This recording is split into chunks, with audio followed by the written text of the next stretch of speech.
naendelea kuongea na watu. Viongozi wetu wa kanisa tunaongea, wafanyi biashara wetu tunaongea, professionals wetu tunaongea. Hao viongozi wale wako na akili na wanapenda watu wetu, tunaongea. Januari hii nitamueleza vile tumesikizana. A very good morning and welcome back to Havana Media. My name is Boniface Owino, and as usual I'm going to be your host for today. Now, fellow Kenyans, let me start by saying this, that an idol regarding Gachagua is a very dangerous person. And I really don't know the person that told William Samoei Ruto to impeach Rigathi Gachagua or take Rigathi Gachagua out of office. That person did a very big mistake there, and suppose maybe William Ruto knew what was coming forth, then he could have avoided all these things by all means. Like, let's say for instance, you are told to remove someone from office, yet you know very well that this person, if this person is the one that really helped me to be where I am, and then after removing him, you are bringing someone who cannot even take you anywhere. Example, you're a boss, and then one of your workers, one of your employees is coming and telling you that there is this guy that is not doing the job that's supposed to do, like is not performing well. Yet you know very well that this person is doing so good. This person is really trying his level best. It's only because maybe one or two things is very strict. That is why maybe people are saying that he's not doing his job. And then because now you are the boss, you also want to please other people, other employees. You are coming and firing this person. Yet at the back of your mind, you know very well that this company, we started this company with this person. So if at all, and if there is anybody, if there is someone who knows more about this company, is this person that I'm firing. And then you don't even bother. You just send him away, and then the person goes. Sometimes, for quite sometimes, he cries, and then he keeps silent, and then breaks. All of a sudden, he comes out now to speak the truth about the company and everything that you've been doing. Now he's exposing the secrets, your secrets. Little do you know that if you know sometimes we do mistakes. Sometimes these bosses do mistakes. Sometimes these people that are being employed, or maybe okay, mistakes are there. I'm not saying that bosses do mistake, but I'm just trying to say that I want us to take a look at what is happening, what happened between Rigathi Gachagua and William Ruto. Now, the Kenya Kwanza government was formed together with William Ruto and Rigathi Gachagua, plus other members of parliament, senators and governors who are within UDA party.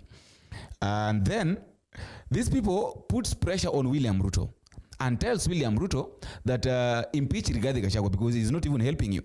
So impeach this guy. Okay, perhaps maybe they promise William Ruto that we will help you more than even Rigathi Gachagua have really helped you.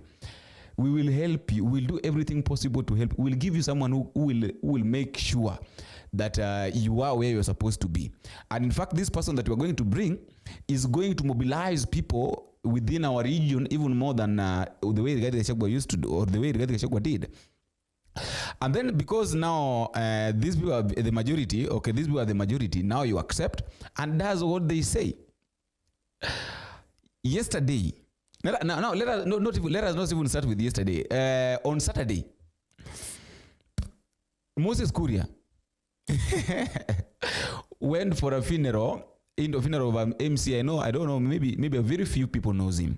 Those who have been in politics for quite some time knows him. This MCA was being buried, and then in Muranga, and then all of a sudden, when Moses Kuria was trying to give his speech, his condolences, the church started singing hymn songs. It forced Moses Kuria to stop, continue the speech, and sat down. Okay. Tidero twe mura waria de guaria utahana tariange waria de guaria je sonere ore twaria ke no we moto hoeli kayo horo ocionagwo negwo amagegania ate tonge hoyanga cangire kuigwa o muthenya twe gaeto cia mutino kanake.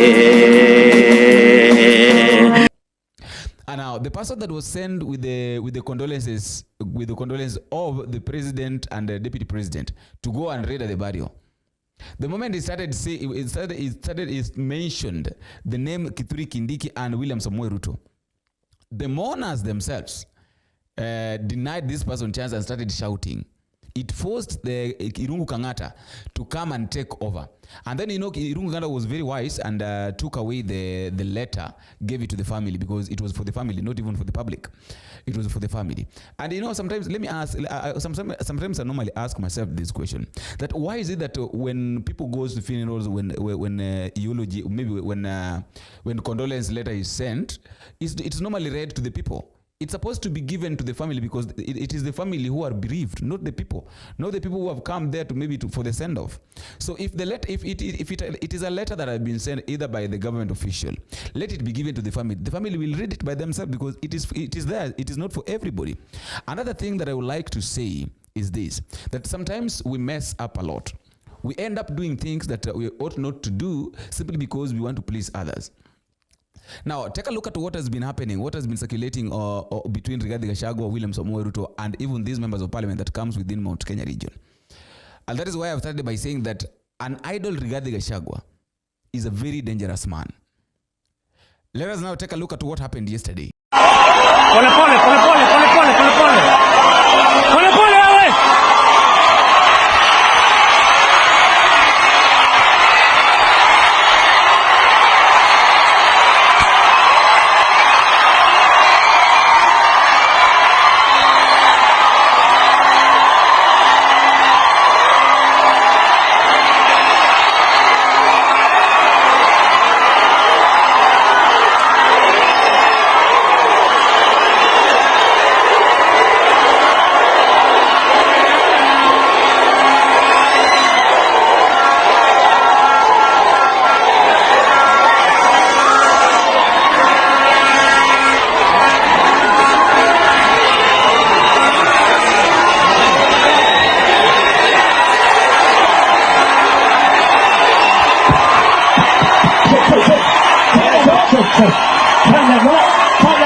Gachagua is trying to tell these people that don't allow yourself to be lured. And in fact, I even heard him saying that William Samoei Ruto came and lied to us using a Bible. He came in with another color, another cloth of church. We did not know it, but right now we know who we're dealing with. The Gachagua is saying very well that right now we know whom we are dealing with. So are you seeing all these things? All these things are coming simply because of what happened between Rigathi Gachagua and William Ruto. Suppose William Ruto knew that all these things would happen, he would have avoided all these things. He would have just persevered with Rigathi Gachagua up to 2027. Then after that, he could have done whatever he wanted with him. But right now, the doors are shut.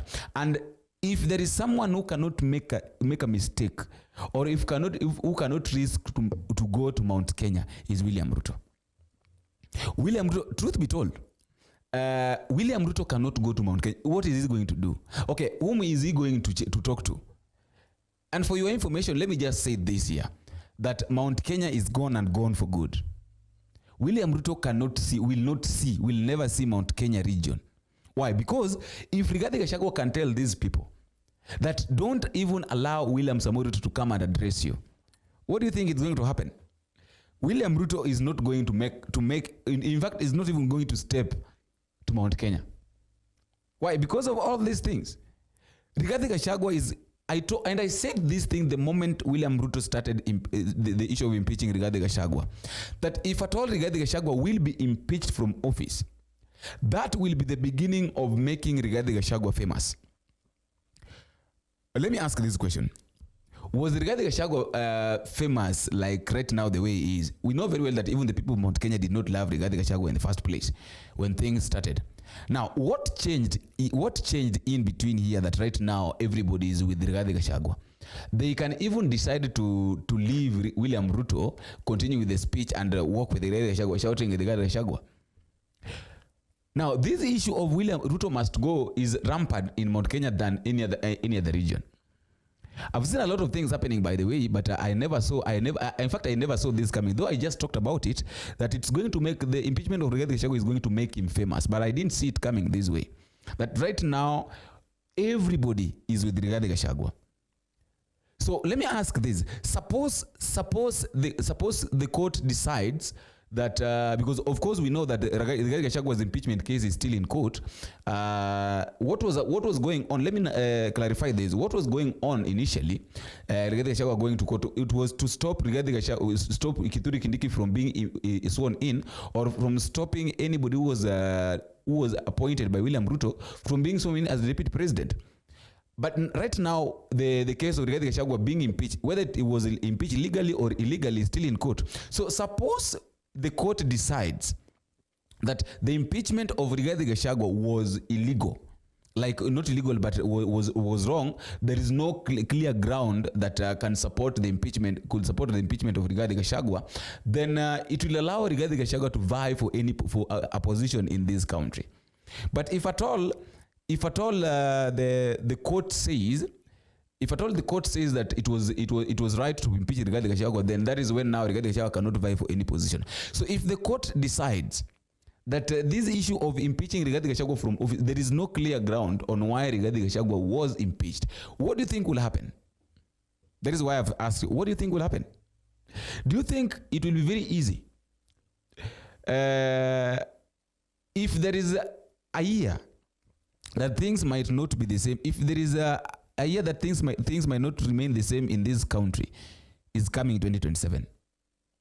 So the 2027 is not going to be a very easy election, and again, it's not going to be a very difficult election because, okay, it's not going to be very easy on William Ruto's side, but it's going to be very easy on the sides of Kenyans, because we know the stand of Kenyans. The only problem is now these people that are coming up saying that they also want to become presidents. They don't have clear grounds, like they don't have the strength that can fight Rigathi Gachagua, William Ruto. The only person, let me say this, that William Ruto does not need someone who is very soft. Like we'll be talking very, okay, we really appreciate people like Okiya Omtata for deciding that they're going to vie for the presidency. Of course they can get it, but William Ruto does not want people who will talk very slow. William Ruto does not want people who are going very slow, who are sluggishing. William Ruto wants people who are hitting him head on. Somebody like Rigathi Gachagua. Of course, somebody like Raila Odinga, but we know that Raila Odinga is going to become the chairman of African Union. But people like Kalonzo Musyoka, do you think, okay, according to your own understanding, do you think Kalonzo Musyoka can defeat William Samoei Ruto? No, truth be told, fellow Kenyans, do you think Kalonzo Musyoka has got what it takes to defeat William Samoei Ruto coming 27? Of course, we know that anybody who will vie against William Ruto will win. But suppose it is only Kalonzo Musyoka and William Ruto in the ballot, what do you think is going to happen? Do you think William Ruto is going to allow Kalonzo Musyoka to win the election? It's not going to be very easy. And that is why I normally say, I even said it here, that William Ruto has got only two options. William Ruto is, for peace to reign in this country, for us not to go back to, because I'm seeing us going back to 2007, what happened after the general election of 2007. So if William Ruto doesn't want us to go back there, then he has only two options. Number one, he resigns and go home. Number two, he accepts, after the election, let him just accept that I've been defeated and maintain his line. That will be very easy for him. But if at all William Ruto still wants to say that he has won, because we know very well that for William Ruto to win the election, not unless maybe he steals. That is what is going to happen. So I really don't know what to think concerning this issue of William Ruto and Rigathi Gachagua. But one thing I know for sure, just like the way I've said, that it is not going to be very easy for William Ruto to go to Mount Kenya. Nobody can help William Ruto right now to go to Mount Kenya.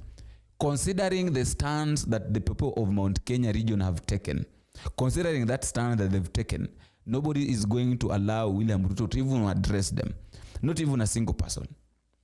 Not even a single person. After all, guys, that is all I have for today. Let me also know what you think in the comment section. But just a reminder, please, if we are meeting for the first time, don't forget to take a minute, click the subscribe button. You can also like, share, and drop me a comment and tell me what you think and where you are watching this video from. If you're within the country, you can tell me which county are you watching these videos from. And if you're outside the country, it is also good to tell me which country are you watching these videos from. People like Billion, thank you very much. People like Okelo, thank you very much. People like Elme254, I really appreciate what you're doing for me. People like Omar Indati, thank you very much. May God bless you. Asante sana. And until we meet again in the next video, I've been your host, Boniface Wino. Bye bye.